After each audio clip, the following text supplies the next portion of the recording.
ఈ traffic signalling వ్యవస్థ లేదు.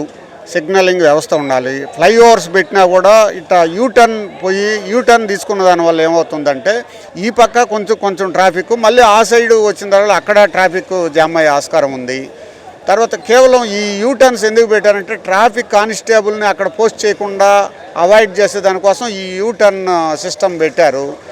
తర్వాత ఎక్కడ నో పార్కింగ్ బోర్డులు నెల్లూరులో కనిపిస్తాయి, కానీ పార్కింగ్ బోర్డు అనేది నెల్లూరులో ఎక్కడా కనిపించదు. కొన్ని పార్కింగ్ ఏర్పాటు చేస్తే కూడా ట్రాఫిక్ దాన్ని క్రమబద్ధీకరించినట్టు అవుతుంది, ట్రాఫిక్ జామ్ కాకుండా ఉండేదానికి ఆస్కారం ఉంటుంది. గాంధీభవన్ సెంటర్లో నుంచి ఇక్కడ విఆర్సీ దాకా వచ్చి హెవీ ట్రాఫిక్ ఎక్కువగా ఉంటుంది. ఆ ఏరియాలో వచ్చినాక రోడ్డు అనేది చాలా కంజెస్టెడ్గా ఉంది కాబట్టి ట్రాఫిక్ సమస్య ఎక్కువ ఉంది. అది ఏదైనా చేయగలిగితే మాత్రం అవకాశం ఉంటే చేస్తే మాత్రం ట్రాఫిక్ సమస్య, లేదా వన్ వే చేసుకొని ఏదైనా చేయగలిగితే మధ్యలో ఇది కాకుండా ఆల్టర్నేటివ్ ఏదైనా ప్లాన్ చేసుకుంటే బాగుంటుందని సార్. హెవీ ట్రాఫిక్ అంటే మెయిన్ 10 to 4 దాకా హెవీ ట్రాఫిక్ ఉంటుంది ఈవినింగ్ టైంలో. కానీ ఇది సిగ్నలింగ్ వ్యవస్థ అనేది ఒక 2-3 months బ్యాకే మన కలెక్టర్ సారు, మా ఎస్పీ గారు, మున్సిపల్ కమిషనర్ గారు, ఇతర ఉన్నతాధికారులు చర్చించుకొని మన 7 సెంటర్లో నెల్లూరులో ఏర్పాటు చేయాలని చెప్పి దాని మీద ఒక ఇది జరిగింది.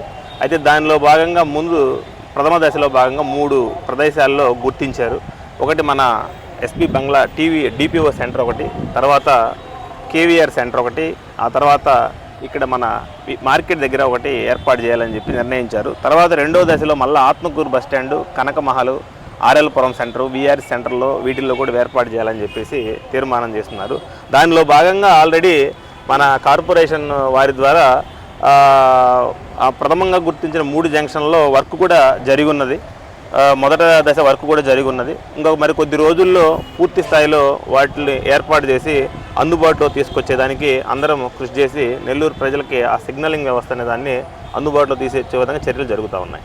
మనకి ట్రాఫిక్కి మెయిన్ రీజన్ అడ్డంకికి వచ్చేసి ఆటోలుగా మనం ఒక పారామీటర్గా తీసుకుంటే వాటిని పరిష్కరించడానికి మనకు ఒక చిన్న మార్గం ఏంటంటే వాటికి సరి సంఖ్య, బేస్ సంఖ్య అని చెప్పి నంబరింగ్ ఇచ్చేసేసి ఒకరోజు సరి సంఖ్యలో ఉండేటువంటి ఆటోలు, రెండో రోజు బేస్ సంఖ్యలో ఉండేటువంటి ఆటోలు అట్లా ఆల్టర్నేటివ్గా కానీ తిరిగితే వాళ్ళకి రెవెన్యూ వస్తుంది, సమస్య కూడా తగ్గుతుంది నా అభిప్రాయం. బతికే విధానం కోసం అనేది ఆ ఆటో ఎంచుకోవడం అనేది జరిగింది. మనకి అంటే అవసరానికి కావాల్సినటువంటి మించి ఆటోలు అయితే నగరంలో ఉన్నమాట వాస్తవమే.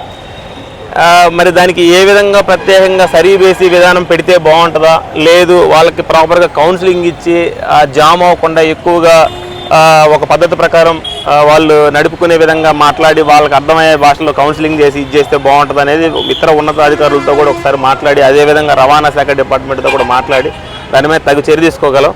అంటే ఇప్పుడు మనం సగం ఆటోలు, ఇప్పుడు సపోజ్ మనకి 10 నుంచి 12,000 ఆటోలు పైనే ఉన్నాయని ఒక అంచనా. ఇప్పుడు మనం వానికి సరి బేసి ఇచ్చేస్తే ఒక 5,000 ఆటోలు ఆటోమేటిక్గా ఒకరోజు ఒక 5,000 ఆటోలు ఇదవుతాయి. ఆ 5,000 ఆటోలు ఇదేంటంటే మరి ఆ రోజు వాళ్ళ లైవ్లీహుడ్ ఒకటే అనేది వాళ్ళ వైపు నుంచి వచ్చే సమస్య నుంచి కూడా సో బట్ మనకి వాళ్ళొక్కరే కాదు, మనకి నగర ట్రాఫిక్ పబ్లిక్కే ఇంపార్టెంట్ కాబట్టి మనం ఆ ఆస్పెక్ట్లోనే నిర్ణయం తీసుకోవడం జరుగుతుంది. ఏది ఏమైనప్పటికీ దీని మీద మీరు చెప్పిన పాయింట్ ఒకసారి ఆలోచించి రవాణా శాఖ అధికారులతో, మా ఉన్నతాధికారులతో కూడా చర్చించి ఒక మంచి నిర్ణయం అయితే తీసుకుంటామని చెప్పి తెలియజేస్తా ఉన్నాం.